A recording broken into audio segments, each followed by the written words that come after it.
سلامونه وخت مو په خیر د ملان میډیا څخه سپورتي خبرونو ته ښه راغلاست.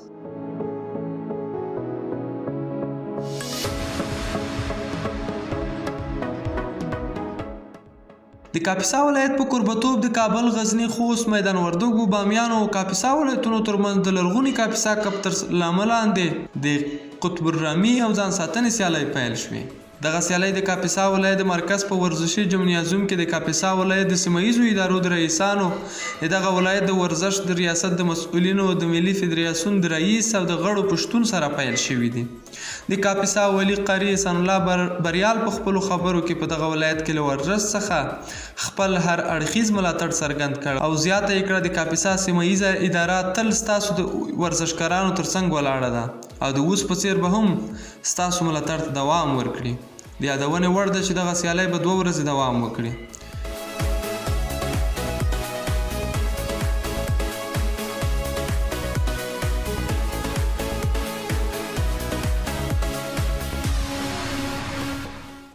د خوست ولایت د بدني روزنې او ورزش امریت اړوند ټیپ بال فدراسیون په چوکاټ کې د 12 لوبډلو ترمنځ د ټیپ بال کرکټ سیالۍ پیل شوې. د دغو سیالیو لومړۍ لوبه د سوپر سټارز او تریزۍ لوبډلو ترمنځ ترسره شوه. لومړۍ توپوهانو سوپر سټارز لوبډلې وکړه او په ټاکلو 10 اورونو کې یې سیال لوبډلې ته د 6 لوبغاړو په زیان 123 منډې هدف کېښود. د لوبې په 2مه پاڼۍ کې تریزۍ لوبډله ونه توانېده چې یاد هدف پوره کړي او په 11 منډو یې سیالې لوبډلې ته سیالي بایلوده. هیره دې نه وي چې دغه سیالۍ د لیګ په شکل ترسره کېږي او 1.5 میاشت به دوام وکړي.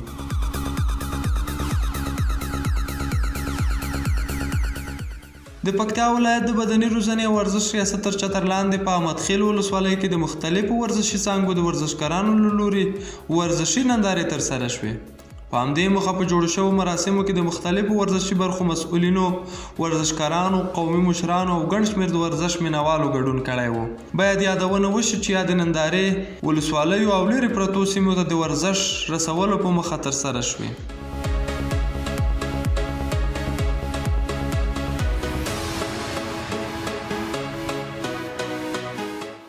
د میدان وردګو ولایت د بدني روزنې او ورزش امریت او موټرسایکل ځغلونې فدراسیون په همغږۍ د یاد فدراسیون لوري له میدان وردګو ولایت څخه تر بامیانو پورې د موټرسایکل ځغلونې سیالۍ ترسره شوې.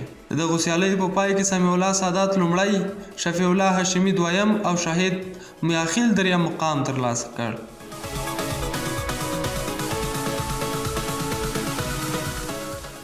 د خوست ولایت د بدني روزنې او ورزش امریت اړوند د رزمي ورزشونو د پل کانټاکټ رشتې 6 ورزشکارانو د تور کمربندونه ور وتړل شول. په همدې موخه په جوړو شوو مراسمو کې د یاد ولایت ورزشي مسؤلینو او روزونکو، ورزشکارانو او د ورزش یو شمېر مینوالو ګډون کړی و.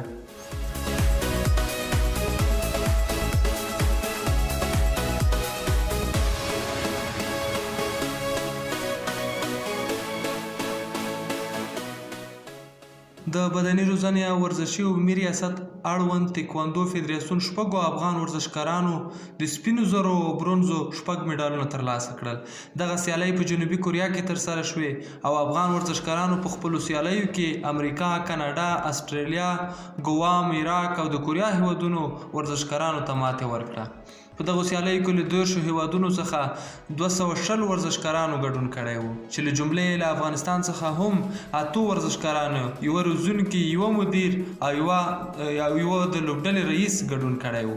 له افغانستان څخه محسن رضایي او اشرف شکران د سپینو زرو مډالونه، همدارنګه رامین امینی، حکمت الله زین، علي اکبر امیری او رامیش حسیني د برونزو مډالونه ترلاسه کړل.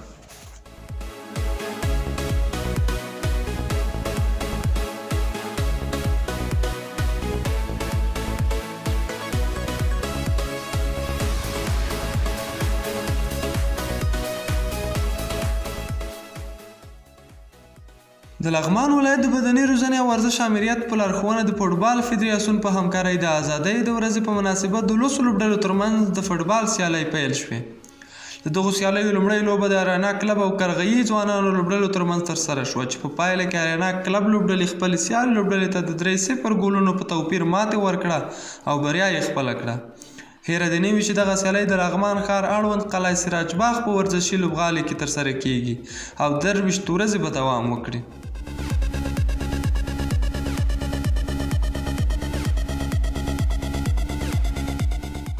د بدني روزنې او ورزش عمومي ریاست اړوند جمناستیک فدراسیون له لوري د هنري جمناستیک 15 لوبڅارانو او روزونکو ته د همدې څانګې د اصولو او مقرراتو اړوند سیمینار ورکړل شو.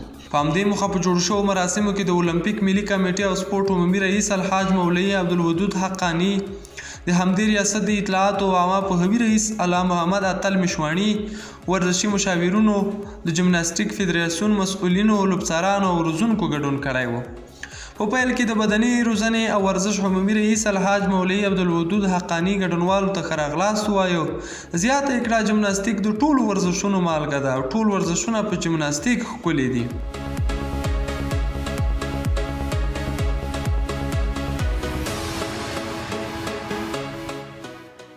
د غزني ولایت د بدني روزنې او ورزش امریت اړوند کیک بوکسینګ فدراسیون په چوکاټ کې د یاد ولایت په ورزشي جمنازیوم کې د 2 ورزشکارانو ترمنځ د قرآن پاک د دفاع تر سرلیک لاندې د کیک بوکسینګ 9مه دوره یوه ورځنۍ سیالۍ ترسره شوې.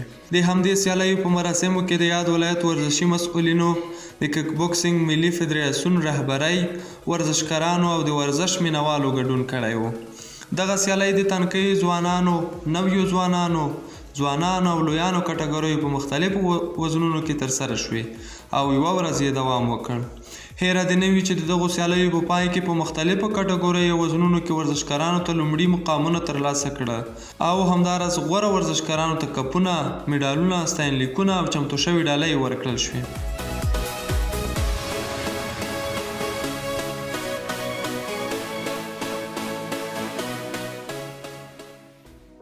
او وروستی خبر مو دا چې د فارس خبري اژانس خبر له مخې د پرتګال ستوری کرسټیانو رونالډو په دې ورځو کې لیال نصر عربي کلب سره د عربستان کپ سیالیو کې ګډون لري. د 5 ګولډن بالونو لرونکی د نړۍ غوره لوبغاړی په وروستۍ لوبه کې د خپل لوبډلې د ګټې په خاطر ګول ووهه او د دغه مساوي ګول په وهلو سره یې خپله لوبډله نیمه پای لوبې ته ورسوله.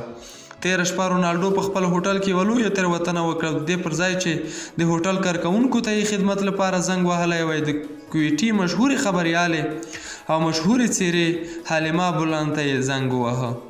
د کویټ له مشهور لوبغاړي سره د رونالډو اړیکه د عربي رسنیو موضوع ګرځېدلې، ځکه چې دې کوربه د رونالډو سره د خبرو پر مهال فلم اخیستی او د رونالډو سره خبرو ته ډیر لیواله و.